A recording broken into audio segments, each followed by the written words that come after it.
সাংবাদিকরা চরিত্রহীন, প্রশ্ন তোলেন তাদের যোগ্যতা নিয়েও।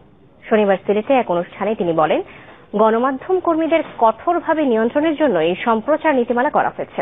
তার এই বক্তব্যের প্রতিবাদ জানিয়ে অনুষ্ঠান বর্জন করেন সাংবাদিকরা। দাবি জানান সমাজ কল্যাণ মন্ত্রীকে নিঃশর্ত ক্ষমা চাওয়ার।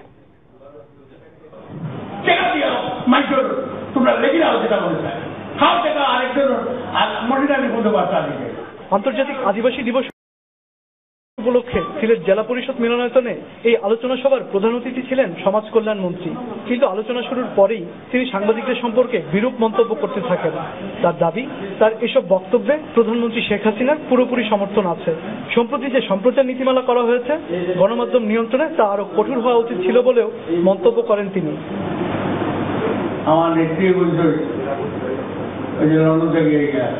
ঠিক করবে বলছি সম্প্রচারণ নীতি উঠছে।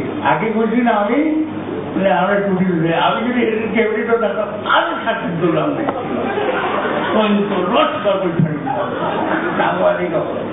আমাদেরই সতর্ক হয়ে যাবে বাবা, যেটা মনে তা লিখলো না, আর যেটা মনে তা দেখে।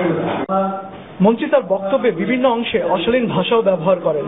যদিও ওই অনুষ্ঠানে শিশু ও নারীরা উপস্থিত ছিলেন। মন্ত্রীর দাবি, তার মেয়েরই শুধুমাত্র সাংবাদিকতা বিষয়ে জ্ঞান রয়েছে।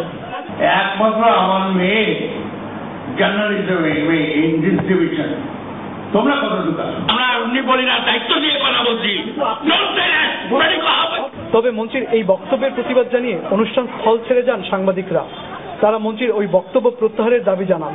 দায়িত্ববান মন্ত্রীর কাছে আমরা কোনোভাবে মেনে নিতে পারি না, এবং উনি বলতে বলতে শেষ পর্যন্ত এখানে প্রচুর নারী শিশুরা রয়েছে, কোনো সাংবাদিকদের এমন অস্থির ভাবে কথা বলছে যেটা আমি একজন সুস্থ মানুষ হিসেবে সেটা ভাষায় প্রকাশ করতে পারি না।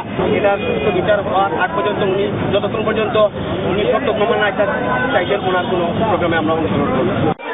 সমাজ কল্যাণ মন্ত্রী তার বক্তব্য প্রত্যাহার না করলে এবং নিঃশর্ত ক্ষমা না চাইলে কঠোর আন্দোলনে যাবারও হুঁশিয়ারি দিয়েছেন সিলেটের সাংবাদিকরা। তাজিব হাসান, চ্যানেল 24, সিলেট।